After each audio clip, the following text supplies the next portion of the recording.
In the winter of 1943, deep within the secretive halls of Bletchley Park in England, a machine hummed to life that would forever alter the course of human history. Yet for decades afterward, almost no one knew it existed. This wasn't just any machine, it was Colossus, the world's first programmable electronic digital computer, and its story is one of brilliance, secrecy, and near obliteration from the historical record. The story begins not with Colossus itself, but with a problem that seemed insurmountable. Nazi Germany had developed a cipher machine called the Lorenz cipher, far more sophisticated than the famous Enigma. While Enigma encrypted tactical military communications, the Lorenz cipher protected the highest-level strategic communications between Hitler and his generals. The messages it encoded contained war plans, troop movements, and the most sensitive secrets of the Third Reich. Breaking these codes manually was essentially impossible. The mathematical complexity was staggering, with the machine generating patterns that cycled through billions of combinations. The Allied codebreakers at Bletchley Park, despite their brilliant minds, found themselves overwhelmed by the sheer computational challenge. Enter Tommy Flowers, a post office engineer who would become one of the unsung heroes of the 20th century. Flowers was an expert in telephone exchange systems and had worked extensively with vacuum tubes, the electronic components that would prove crucial to the computer revolution. When he learned of the code-breaking challenges at Bletchley Park, he proposed something radical: building an entirely electronic machine that could process the encrypted messages at speeds no mechanical device could match. His colleagues were skeptical. Vacuum tubes were considered unreliable, and Flowers was proposing to use thousands of them, a recipe for constant failures, or so conventional wisdom suggested. But Flowers had hands-on experience that contradicted this assumption. He knew that vacuum tubes failed most often when they were turned on and off repeatedly. If kept running continuously, they were remarkably stable. Working with a small team at the Post Office Research Station in Dollis Hill, London, Flowers began construction of Colossus in early 1943. The machine he envisioned would be unlike anything that had come before. It would use 1,500 vacuum tubes, an unprecedented number, to perform logical operations at electronic speeds. The machine would read encrypted messages from punched paper tape at 5,000 characters per second and perform complex Boolean logic operations to identify patterns in the cipher. This was computational thinking in its purest form, translating a cryptanalytic problem into logical operations that a machine could execute. Flowers financed much of the initial work himself when official funding was slow to materialize. Such was his conviction in the project's importance. By December 1943, Colossus Mark I was operational. The machine was enormous, occupying an entire room, with panels of switches, masses of tangled wiring, and rows upon rows of glowing vacuum tubes that gave it an otherworldly appearance. When it was switched on and began processing intercepted German messages, the results were astounding. What would have taken human codebreakers weeks to analyze, Colossus could accomplish in hours. The machine could be programmed by setting switches and plugging cables, making it adaptable to different cryptanalytic challenges. This programmability was revolutionary. It meant the machine wasn't locked into a single task, but could be reconfigured for various problems. The impact of Colossus on World War II cannot be overstated, though measuring its exact contribution is difficult because of the secrecy that surrounded it. The intelligence gathered from decrypted Lorenz messages, codenamed Ultra, provided the Allies with unprecedented insight into German strategic planning. In the months leading up to D-Day, Colossus helped decrypt messages that revealed Hitler's misconceptions about where the Allied invasion would occur, confirming that the elaborate deception plan to make the Germans expect a landing at Calais rather than Normandy was working. After the invasion, decrypts revealed German troop dispositions, supply problems, and strategic decisions in real time. Some historians estimate that ultra-intelligence, much of it made possible by Colossus, shortened the war in Europe by 2 years and saved countless lives. The success of Colossus Mark I led to immediate demands for more capability. Flowers and his team built Colossus Mark II, which was operational by June 1944, just in time for D-Day. This version was 5 times faster and more powerful than the original, using 2,500 vacuum tubes. Eventually, 10 Colossus machines were built, working around the clock processing intercepted German communications. Each machine was operated by teams of Wrens, members of the Women's Royal Naval Service, who became expert at setting up the machines for different problems, reading the paper tapes, and interpreting the output. These women were doing computer programming before the term was even coined, though their contribution too would be hidden for decades. Yet, even as Colossus was proving its worth, the seeds of its historical erasure were being planted. Everything about Bletchley Park and its work was classified at the highest levels of secrecy. Those who worked there, including Flowers and the Wrens who operated Colossus, were bound by the Official Secrets Act and forbidden from discussing their work. This wasn't a temporary wartime measure. The secrecy would last for decades. The reason was strategic. Britain wanted to continue using the cryptanalytic techniques developed during the war, and revealing Colossus's existence would alert potential adversaries to British capabilities in electronic intelligence gathering. When the war ended in 1945, a fateful decision was made. Winston Churchill personally ordered the destruction of the Colossus machines and all documentation related to them. 8 of the 10 machines were physically dismantled, smashed into pieces, to ensure no one could reconstruct them or understand how they worked. The 2 machines that survived were moved to the government communications headquarters, where they continued secret work during the Cold War, before they too were eventually destroyed. Blueprints were burned. Technical documentation was shredded. Tommy Flowers was ordered to destroy his personal notes and diaries related to the project. The most advanced computer in the world was being systematically erased from existence. This orchestrated forgetting had profound consequences for the history of computing. In the public narrative that developed in the post-war years, the title of first computer went to other machines. ENIAC, built at the University of Pennsylvania and unveiled in 1946, became widely celebrated as the first electronic general-purpose computer. It was an impressive machine, using 18,000 vacuum tubes and capable of performing complex calculations far faster than any mechanical calculator. But ENIAC came after Colossus, and unlike Colossus, its existence wasn't secret. It was publicly demonstrated and widely reported in the press. Similarly, the Harvard Mark I, an electromechanical computer, completed in 1944, received public recognition while Colossus remained hidden.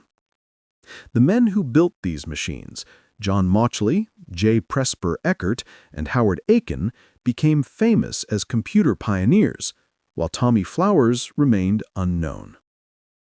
The secrecy created a strange situation where the people who had actually built the first programmable electronic computer couldn't claim credit for their achievement. Tommy Flowers returned to the post office, where he continued his engineering work in obscurity. When he occasionally tried to secure funding for new projects by mentioning his wartime work, he couldn't provide details due to security restrictions, and his claims of having built a machine with thousands of vacuum tubes were dismissed as implausible boasting. The Wrens who had operated Colossus went back to their civilian lives unable to tell even their families what they had done during the war. The entire episode became a kind of collective amnesia, with one of the most significant achievements of wartime innovation locked away in classified files. It wasn't until the 1970s that the secrecy began to lift.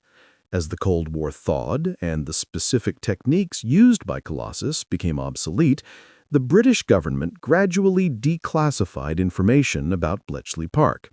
In 1975, details about Colossus were finally made public 30 years after the war's end. The revelation stunned the computing community. Here was a machine that predated ENIAC, that had used electronic digital computation at a time when most people thought such technology was impossible, and that had been operational and successful when it mattered most. Tommy Flowers, now in his 70s, finally received recognition for his achievement, though many of his contemporaries had already passed away, never knowing the truth. The history books had to be rewritten. The rediscovery of Colossus raised profound questions about how technological history is recorded and remembered. What else might have been lost or forgotten due to military secrecy? How many innovations had been developed in classified programs but never got credit because their very existence was denied? The Colossus story revealed how national security concerns could create massive blind spots in our understanding of technological progress.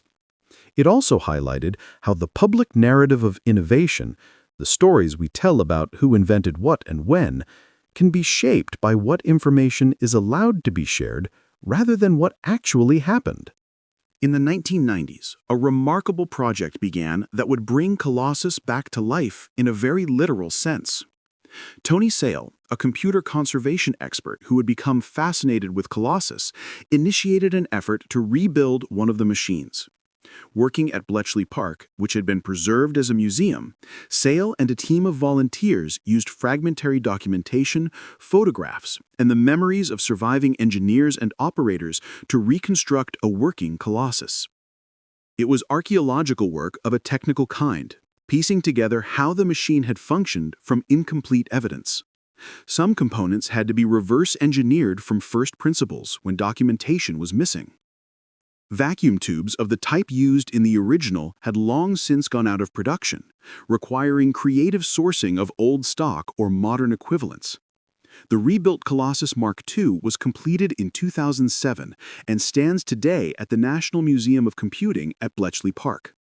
Visitors can see it in operation, its vacuum tubes glowing exactly as they did during the war, paper tape racing through the reader, the machine performing the same logical operations that once broke Hitler's codes.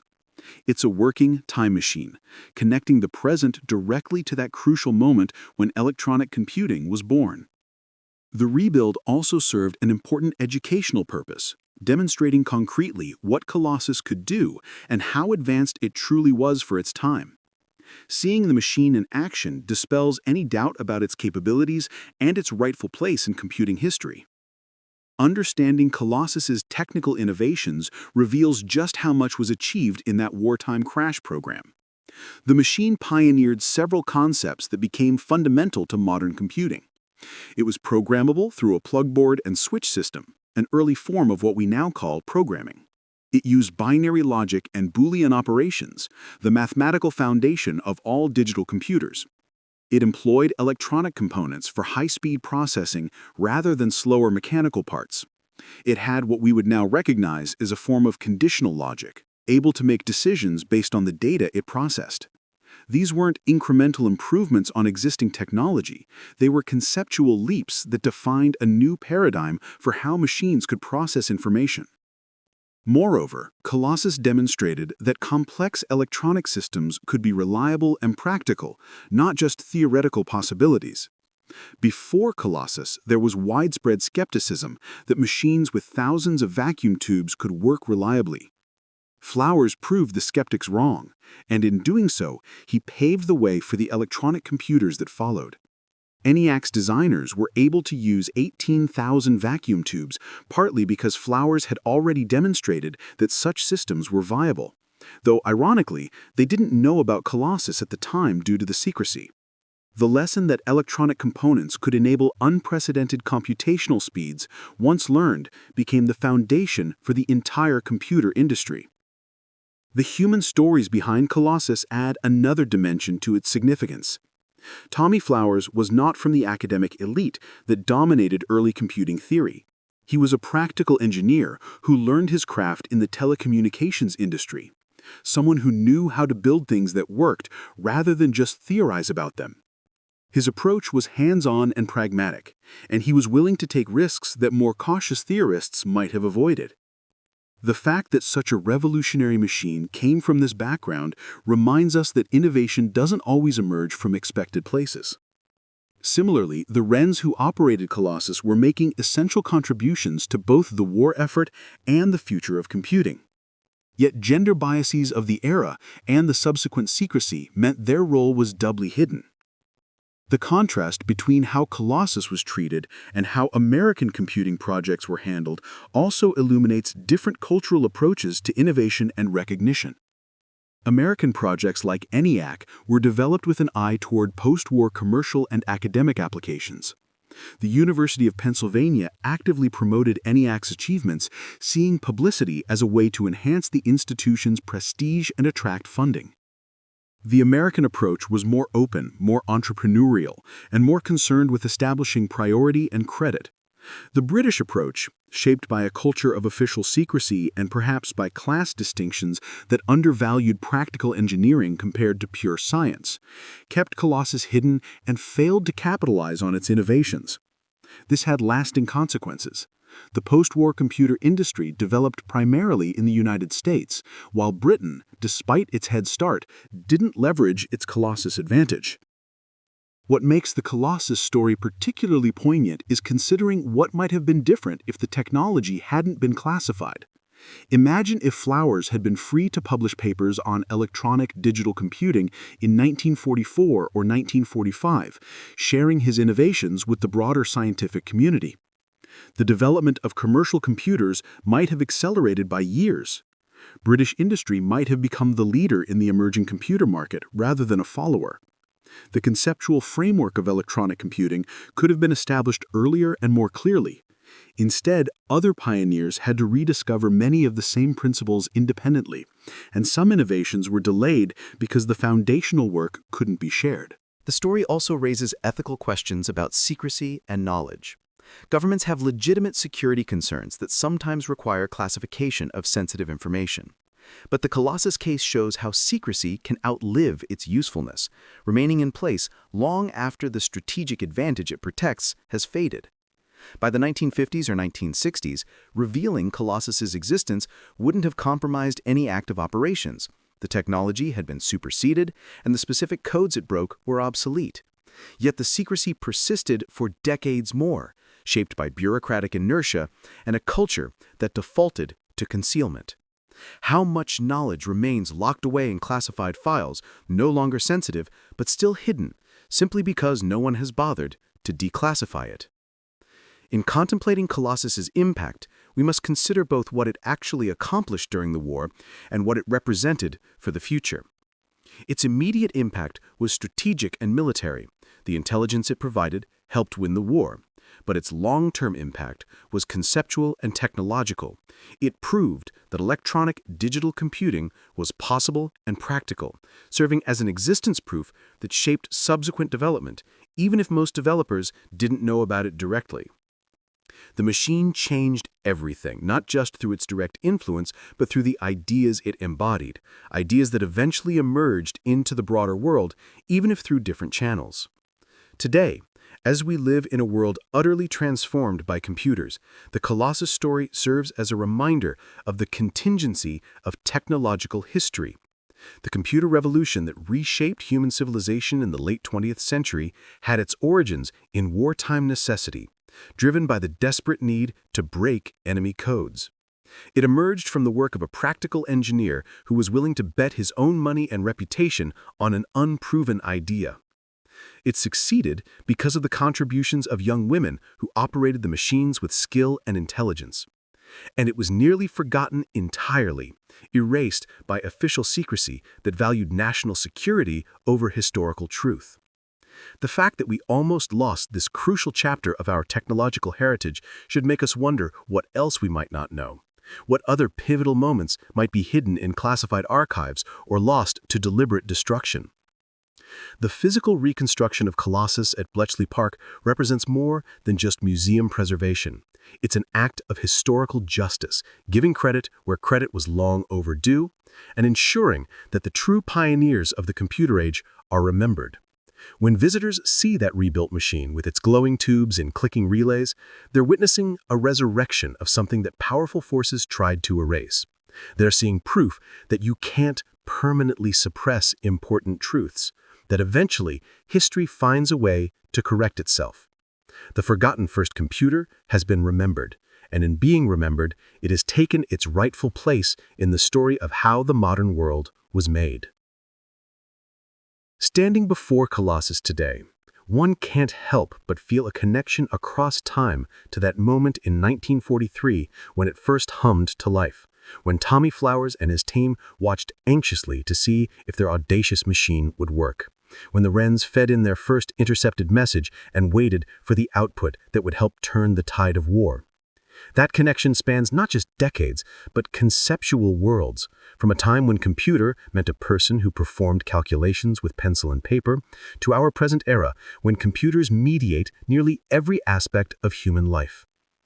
Colossus was the bridge between those worlds, the first solid step into the digital age.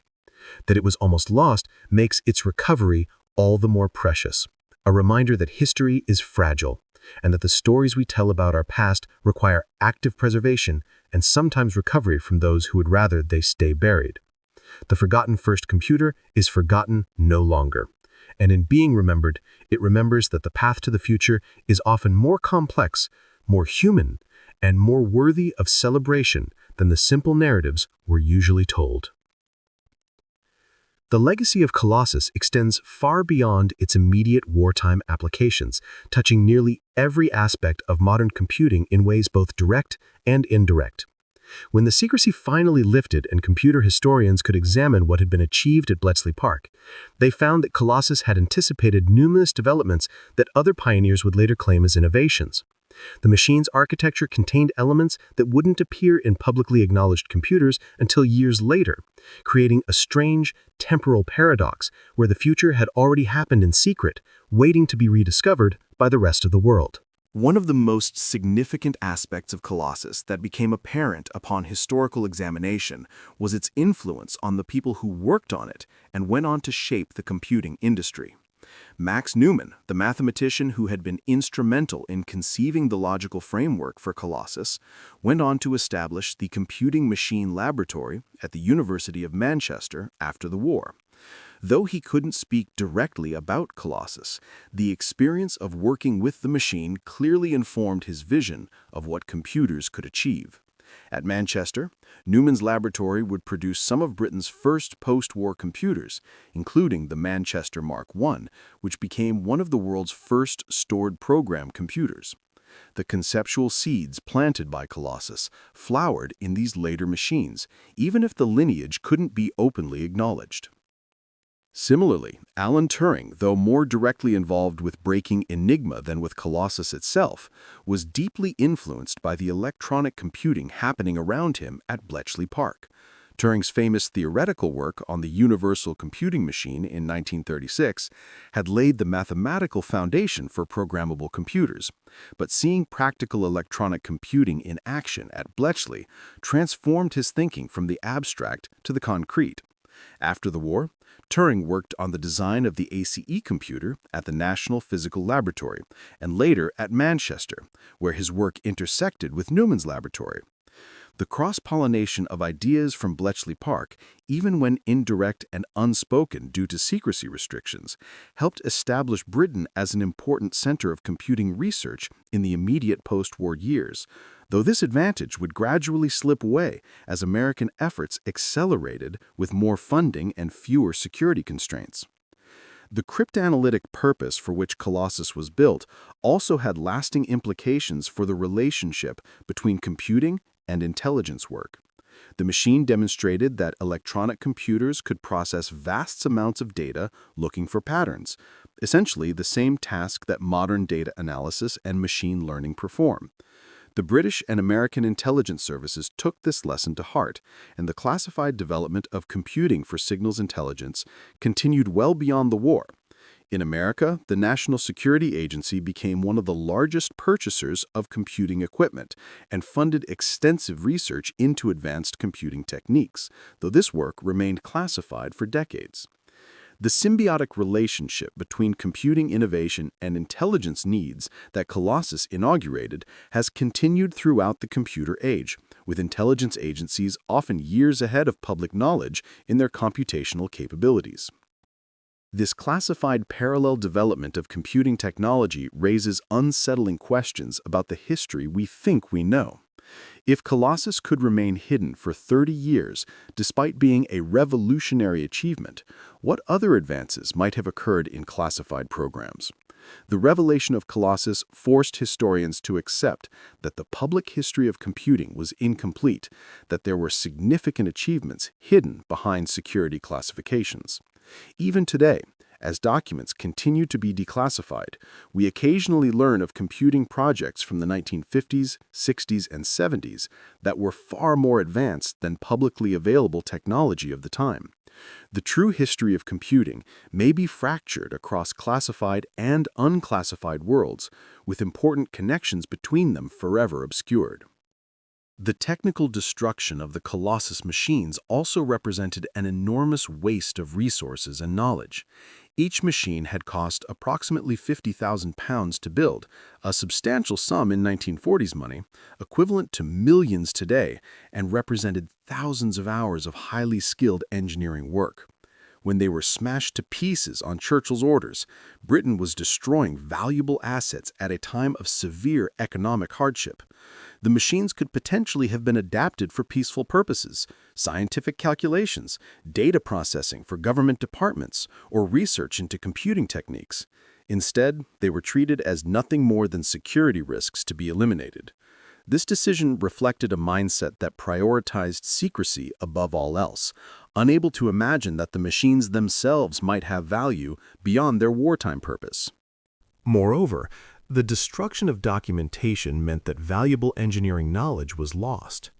Tommy Flowers and his team had solved numerous practical problems in building a large-scale electronic system: how to keep vacuum tubes stable, how to synchronize high-speed data processing, how to create reliable logical circuits from electronic components. These solutions, documented in the papers and blueprints that were destroyed, could have accelerated post-war computing development. Instead, other engineers had to solve many of the same problems independently, reinventing solutions that had already been found at Bletchley Park. It was an inefficiency imposed by security concerns, but inefficiency nonetheless, slowing the pace of progress in an emerging field. The psychological impact on those who worked on Colossus and couldn't speak about it deserves consideration as well. Imagine creating something genuinely revolutionary, knowing that you've achieved what others thought impossible, and then being forbidden from ever mentioning it. Tommy Flowers lived for decades watching others receive credit for innovations he had pioneered, unable to set the record straight.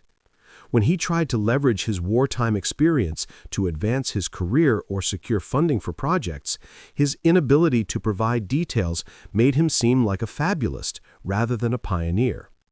The frustration must have been immense, a form of imposed invisibility that denied him and his colleagues their rightful place in history until they were elderly or deceased. The women who operated Colossus faced an even more complete erasure. In the 1940s and 50s, women's contributions to technical fields were often marginalized or attributed to men, and the Wrens, who had become expert computer operators, couldn't even mention their work due to secrecy. They had been doing programming, setting switches, configuring the machine for different problems, interpreting outputs at a time when programming wasn't yet recognized as a distinct profession. These women were among the world's first computer programmers, yet they couldn't include this experience on their resumes or use it to build careers in the emerging computing industry.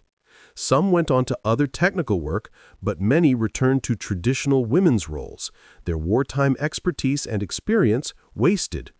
When the history of women in computing is told, names like Grace Hopper and the ENIAC programmers are rightly celebrated. But the Colossus operators remained anonymous until very recently, their contributions lost to the double invisibility of gender bias and official secrecy. The rebuilding project that Tony Sale undertook in the 1990s faced extraordinary challenges that illuminate just how much knowledge had been lost.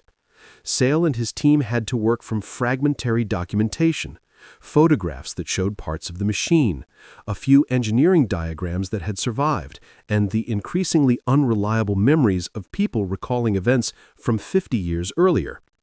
Many crucial details had simply vanished. How exactly were certain circuits wired? What specific types of components were used in particular subsystems? How were timing issues resolved? The rebuild team often had to experiment, trying different approaches until they found something that worked, essentially rediscovering solutions that Flowers and his team had worked out in the 1940s. It was historical reconstruction as detective work, piecing together a puzzle with many missing pieces. One of the most valuable resources for the rebuild was the surviving engineers and operators who could be interviewed about their work. But memory is fallible, especially over long periods, and witnesses sometimes contradicted each other about technical details. Sale had to evaluate conflicting accounts, comparing them against the physical evidence and the logic of how the machine must have functioned. Some former Bletchley Park personnel were initially reluctant to discuss their work even in the 1990s, so deeply ingrained was the habit of secrecy. Others were eager to finally tell their stories, but found that the details had faded with time. The rebuild thus became a race against time, capturing knowledge before the last people who had direct experience with Colossus passed away. The reconstructed Colossus serves multiple purposes at the National Museum of Computing today. It's a working demonstration of 1940s computing technology, giving visitors a visceral sense of what early computers were like: the size, the heat from the vacuum tubes, the noise of the machinery, the physicality of computing before miniaturization. It's an educational tool, helping students and researchers understand the technical foundations of modern computing. And it's a memorial, honoring the ingenuity and dedication of those who built and operated the original machines under wartime pressure. The museum also maintains the last surviving parts of actual Colossus machines, fragments that weren't completely destroyed, displayed like holy relics from a technological revolution.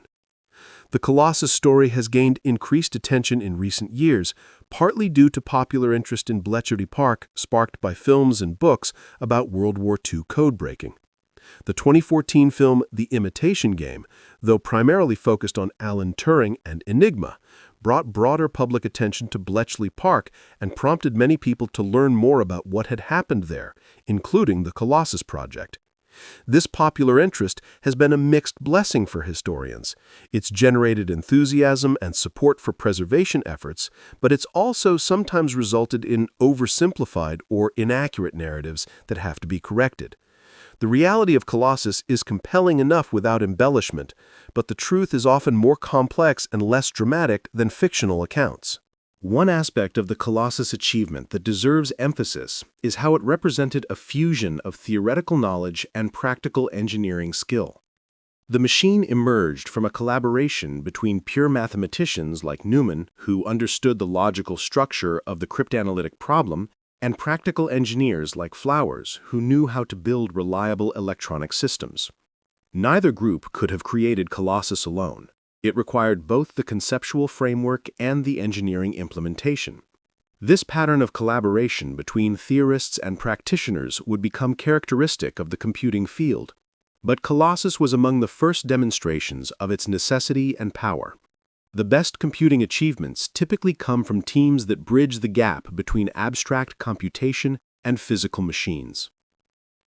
The geopolitical implications of Colossus and its secrecy also merit examination.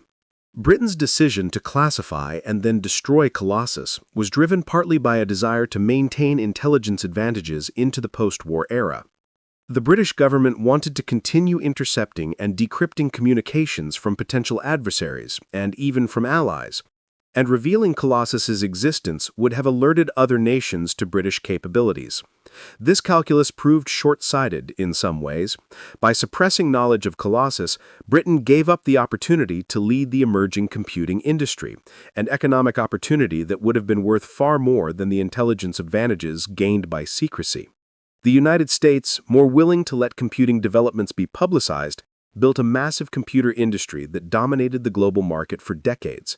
Britain's obsession with secrecy, rooted in its intelligence culture, cost it dearly in economic terms. There's also a philosophical dimension to the Colossus story, concerning the nature of innovation and how we recognize it. What makes someone an innovator or inventor? Is it the person who first conceives of an idea, the person who first builds a working implementation, or the person whose work has the greatest influence on subsequent development? In the case of computing, various people can claim aspects of priority. Charles Babbage conceived of programmable mechanical computers in the 19th century, but never built a fully working machine. Turing provided the theoretical foundation for universal computation in 1936. Flowers built the first working programmable electronic computer in 1943, but his work was hidden. The ENIAC team built a publicly known electronic computer in 1946 and influenced subsequent development. Who deserves credit? The answer isn't simple, and the Colossus case demonstrates how historical recognition often depends on visibility and influence rather than strict chronological priority. The Colossus experience also shaped thinking about the relationship between war and technological progress. World War II was an enormous driver of innovation across multiple fields: radar, jet engines, nuclear energy, and computing among them. The war created urgent problems that demanded solutions regardless of cost, and the normal barriers to funding and implementation were swept aside. Colossus cost £50,000 and required extraordinary resources to build, an investment that would have been nearly impossible to justify in peacetime for a speculative technology. But with the war in the balance, resources flowed freely to promising projects. This pattern has led to debate about whether major technological leaps require crisis to overcome institutional inertia and resource constraints, or whether peacetime civilian efforts can achieve similar results. The Colossus case suggests that wartime urgency can indeed accelerate innovation, but it also shows the costs of military secrecy in slowing the broader dissemination and development of new technologies. As we consider Colossus from the perspective of 2025, with ubiquitous computer devices, far more powerful than anything Flowers could have imagined, it's worth reflecting on the trajectory from that room-size machine to the smartphones in our pockets. The principles that Colossus embodied, electronic digital logic, programmability, high-speed processing, are the same principles that underlie every modern computer, just implemented with radically different technologies. The vacuum tubes that glowed in Colossus have been replaced by transistors measured in nanometers, billions of them packed onto silicon chips smaller than a fingernail. But the conceptual foundation remains the same, a testament to how fundamental the innovations of the 1940s truly were. The fact that Colossus was designed for a specific purpose, breaking codes, but embodies principles applicable to unlimited computational tasks, illustrates a crucial truth about fundamental technologies. The most important innovations are often those that transcend their original purpose, revealing capabilities that their creators didn't fully anticipate. Flowers and Newman were trying to solve a cryptanalytic problem, not consciously attempting to create a new category of machine that would transform civilization. But by solving their specific problem with electronic digital logic, they demonstrated principles that could be applied to any information processing task. This is the nature of truly revolutionary technology. It opens doors to possibilities beyond what anyone initially imagined. The ethical questions raised by Colossus's role in breaking German codes during the war have been largely overshadowed by the more controversial aspects of ultra-intelligence, particularly the difficult decisions about when to act on decrypted information without revealing to the Germans that their codes were broken.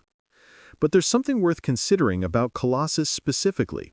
It represented the automation of a task, code breaking, that had previously required human intelligence and intuition. The machine was faster and more reliable than human code breakers at certain analytical tasks, though it still required human oversight and interpretation.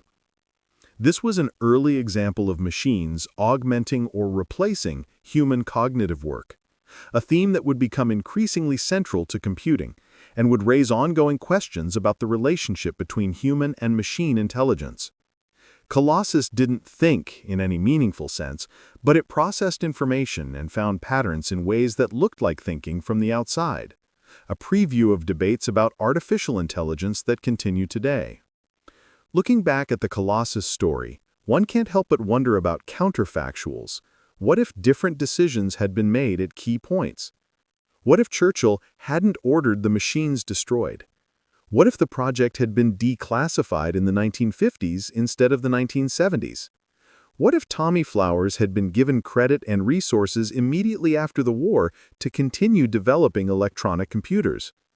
These alternative histories are unanswerable, but they highlight how contingent the actual path of technological development was. History isn't inevitable. It's shaped by decisions, circumstances, and chance. The computer revolution that actually occurred was just one of many possible paths from the 1940s to the present, and understanding roads not taken helps us recognize that our current technological landscape is the product of specific choices and not some predetermined destiny. The story of Colossus also reminds us that technological history is ultimately human history.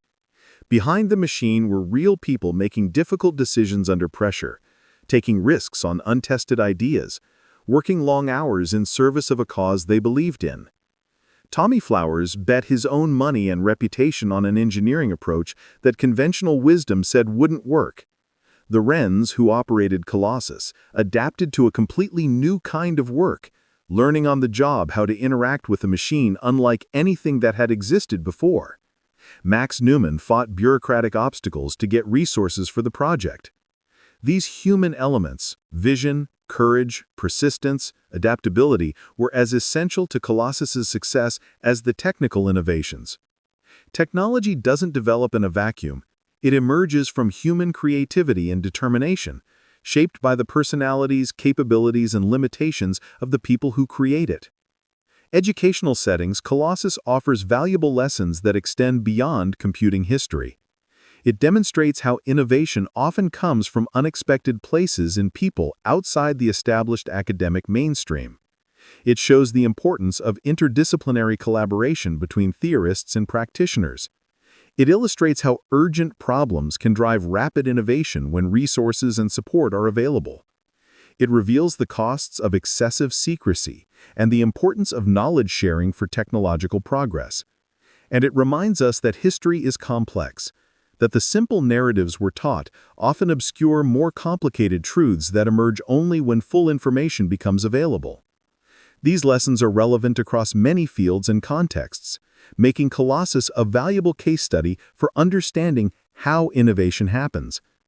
The preservation of Bletchley Park itself, as a museum and reconstruction of Colossus, represent a broader recognition of the importance of technological heritage.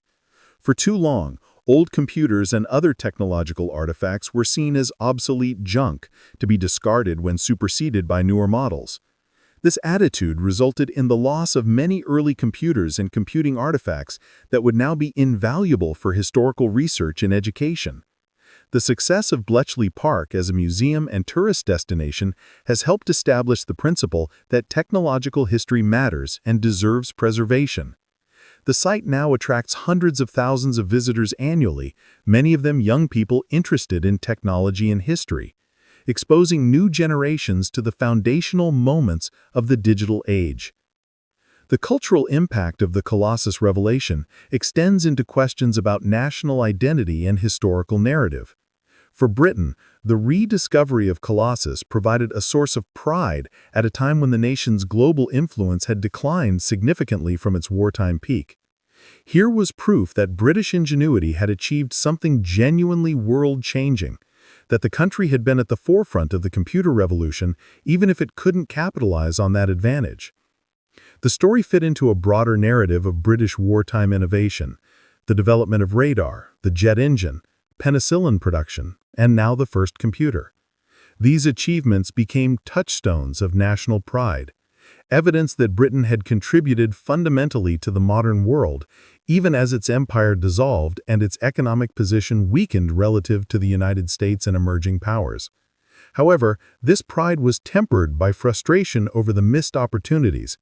Many British commentators and historians have pointed to Colossus as a symbol of Britain's tendency to invent revolutionary technologies but fail to commercialize them effectively. The pattern repeated across multiple industries. Britain pioneered, but others profited. In computing specifically, Britain had Colossus in 1943, had innovative post-war computing projects at Manchester and Cambridge, and had talented engineers and mathematicians. Yet the 1970s, the British computer industry was marginal compared to American companies like IBM, Digital Equipment Corporation, and the emerging Silicon Valley firms. The reasons for this failure are complex. Insufficient investment, fragmented efforts, a cultural preference for pure science over commercial engineering, and yes, the secrecy that prevented Britain from leveraging its Colossus advantage. It became a cautionary tale about the difference between innovation and commercial success. The Colossus narrative also intersects with the history of World War II memory and how that war has been understood and commemorated. For decades, the story of Bletchley Park couldn't be told publicly, which meant that a crucial dimension of Britain's war effort remained hidden. The popular understanding of the war focused on military campaigns, political leadership, and civilian resilience, the Battle of Britain, Dunkirk, Churchill's speeches, the Blitz. The intellectual and technical warfare happening at Bletchley Park was absent from this narrative.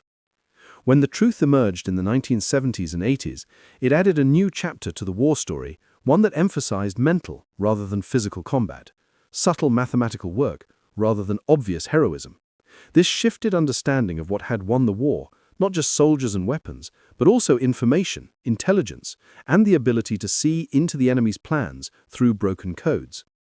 The Colossus story has also become entangled with debates about the value and ethics of mass surveillance in the modern era. The machine was designed to intercept and decrypt communications, essentially conducting surveillance on German military communications. The techniques pioneered at Bletchley Park evolved into the signals intelligence capabilities of modern agencies like GCHQ and the NSA, organizations that conduct surveillance on a global scale vastly beyond anything possible in the 1940s. When Edward Snowden's revelations in 2013 exposed the extent of modern surveillance programs, the historical connection to Bletchley Park and Colossus was frequently mentioned. Some defenders of surveillance argued that this work has always been essential to national security, pointing to how ultra-intelligence helped win the war. Critics countered that wartime surveillance of enemy military communications is fundamentally different from peacetime mass collection of civilian data. The debate over where to draw these lines continues, but Colossus stands as the technological ancestor of modern surveillance capabilities, for better or worse. The interdisciplinary nature of the Colossus achievement deserves deeper examination because it prefigured how the computing field would develop.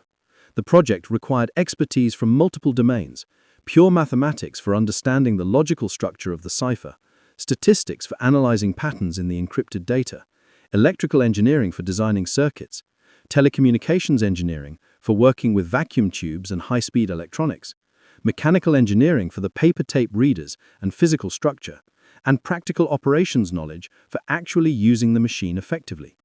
No single person possessed all these skills, so success required genuine collaboration across disciplines.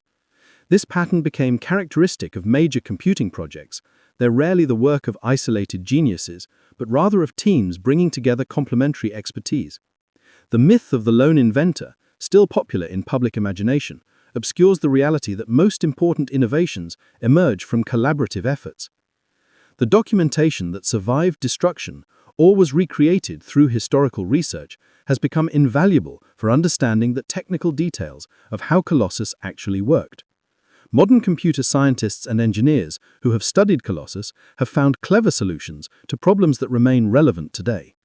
For instance, the way Colossus handled high-speed reading of paper tape required careful synchronization and timing that anticipated issues in any high-speed data processing system.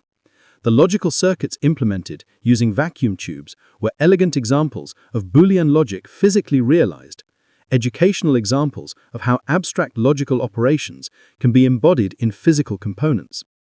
Some universities now use Colossus as a case study in computer architecture courses, analyzing its design to understand fundamental principles of computing. The machine has thus become not just a historical artifact, but a continuing educational resource. The process of historical recovery that brought Colossus back to public knowledge offers insights into how history is constructed and reconstructed. The initial revelation in the 1970s came through official government declassification, with carefully controlled release of information. But this was just the beginning of a longer process of historical investigation. Researchers interviewed participants, tracked down fragmentary documents, compared accounts, and gradually built up a more complete picture.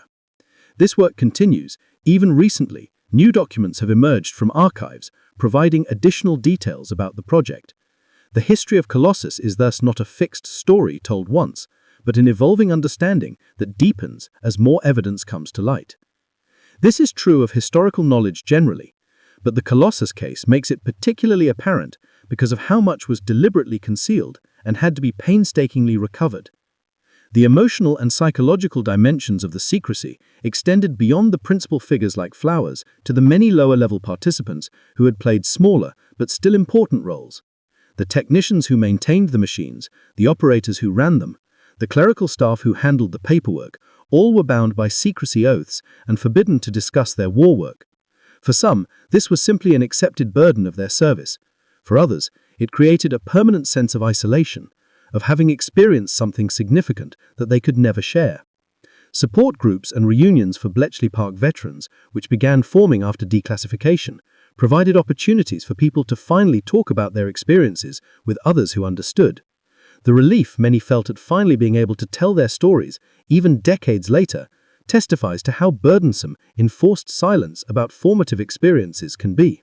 The relationship between Colossus and the evolution of programming as a discipline provides another fascinating thread in the story. The Lorenz and other operators who configured Colossus for different cryptanalytic tasks were essentially programming, though the term wasn't used that way at the time. They were translating high-level problems into machine operations, deciding how to set switches and plug cables to make the machine perform desired functions. This was programming at a very low level, directly manipulating the hardware rather than writing symbolic code. But the conceptual work was the same. These operators were discovering through practical experience many of the principles that would later be formalized in programming methodology: the importance of systematic testing, the need for careful documentation, techniques for debugging when things went wrong, and the value of modular approaches that broke complex problems into manageable pieces. The knowledge they gained couldn't be published or taught, but when programming emerged as a recognized profession in the 1950s, it had to rediscover many of these lessons. The economic cost of the secrecy around Colossus can be quantified, at least roughly, in terms of lost opportunities for British industry. In the immediate post-war period, there was enormous demand for computing capability from scientific research institutions, government departments, and eventually businesses. American companies that developed computers for this market became enormously successful. IBM transformed from a maker of tabulating machines into the dominant computer company globally, a position it would hold for decades. British companies like Ferranti, Elliott Brothers, and English Electric did produce computers and enjoyed some success, but they were handicapped by not being able to build on the Colossus foundation. If British firms had been able to leverage the Colossus technology and expertise from 1945 onwards, they might have established market positions before American competitors gained momentum.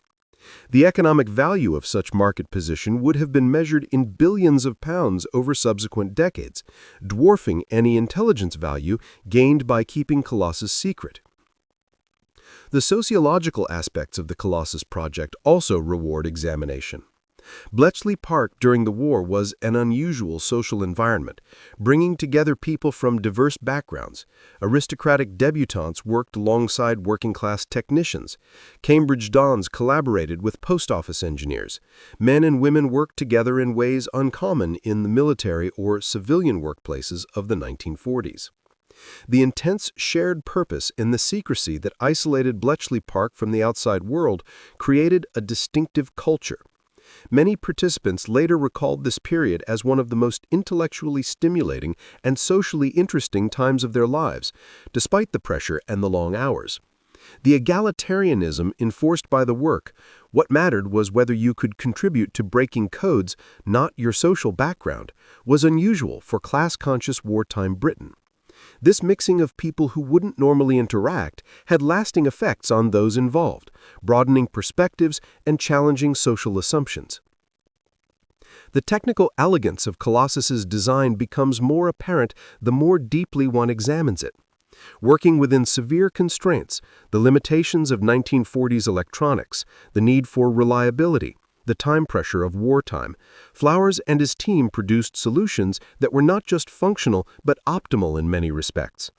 The choice to use vacuum tubes as counting elements, the ring circuits that generated logical patterns, the photoelectric reading of paper tape, the conditional logic that made the machine programmable, each represented careful engineering judgment and deep understanding of both the problem to be solved and the available technology. Modern engineers studying Colossus often express admiration for how well designed it was given the constraints. There's a purity to the design, a directness in how logical operations were implemented, that reflects clear thinking under pressure. It's a masterclass in engineering problem-solving. The parallels between Colossus and modern artificial intelligence systems are worth considering, though they shouldn't be overstated. Colossus was not intelligent in any meaningful sense. It performed logical operations according to its configuration, with no learning, adaptation, or understanding. But what it did was identify patterns in data at speeds and scales beyond human capability, which is fundamentally what modern machine learning and AI systems do, just with vastly more sophisticated algorithms and orders of magnitude more computational power. The cryptanalytic problem Colossus solved, finding non-random patterns in apparently random data, is conceptually similar to problems that modern AI tackles. If you explain to Flowers what modern neural networks do, he would recognize the family resemblance to his pattern-finding machine, even though the technical implementation is completely different. Colossus was a very early example of using machines to find patterns that human analysis couldn't efficiently discover, a capability that has become central to the modern technological landscape. The influence of Colossus on the post-war careers of those involved extended beyond the obvious cases like Newman and Turing. Many of the junior engineers and operators who worked on or with Colossus went on to careers in the emerging computing industry or in electronics more broadly. They had received an education in cutting-edge technology that few others possessed, even if they couldn't speak about it directly. Their understanding of electronic digital systems, their experience with high-speed data processing, and their intuitions about how computers could be used all derived from their Colossus experience. This created an invisible network of people across Britain who understood computing at a practical level, a human infrastructure that supported post-war computing development, even though the connections couldn't be explicitly acknowledged while secrecy held. The way the Colossus story emerged into public knowledge, gradually, through declassification, interviews, and historical research, rather than through a single dramatic revelation, affected how it was integrated into the historical narrative. There was no single moment when everyone suddenly learned about Colossus and had to revise their understanding of computing history. Instead, knowledge spread slowly through the 1970s and 80s, moving from specialist communities to broader public awareness. This gradual emergence meant that by the time Colossus became widely known, the history of computing was already well established, with ENIAC and other publicly developed machines firmly placed as the founders of the computer age. Colossus had to be retrofitted into this existing narrative, recognized as actually the first, but without displacing the cultural significance of the machines that had shaped public consciousness. The result is a somewhat awkward historical accounting, where Colossus is acknowledged as first chronologically, but doesn't occupy the foundational cultural position that earlier arrival would normally confer. The philosophical implications of programmability, which Colossus embodied, are profound and still being worked out. A programmable machine is fundamentally different from a special-purpose device. A calculator can only calculate, a loom can only weave. But a programmable computer can become anything, a calculator, a simulator, a communication device, a game, a creative tool. The machine's identity is not fixed by its hardware, but determined by its software, by the instructions given to it. This separation of hardware and software, physical substrate and logical function, opened up entirely new possibilities for what machines could be and do. Colossus wasn't fully general purpose in the way modern computers are. Its programmability was limited to the types of cryptoanalytic operations it was designed for, but it demonstrated the principle. Once you have a machine that can be reprogrammed for different tasks, you have something qualitatively different from any previous technology, something whose potential is limited only by human ingenuity in thinking of new applications. The tragedy of the destroyed documentation extends beyond the technical knowledge that was lost. Also lost were the day-to-day records of how the project actually unfolded, the problems encountered, the solutions tried, the decisions made, and why. This granular historical detail would be invaluable for understanding how innovation actually happens, as opposed to the cleaned-up, retrospective accounts that usually survive. Engineering projects never go smoothly. There are always setbacks, mistakes, dead ends, and unexpected challenges. The real process is messy and contingent, but the documentation that would reveal this messy reality for Colossus was destroyed, leaving us with only the partial accounts that could be reconstructed decades later from imperfect memories. This is a loss for the history of technology and for our understanding of innovation more broadly. We're left with a story that's necessarily more polished and linear than the actual experience was, making it harder to learn the real lessons about how to manage complex technical projects under pressure.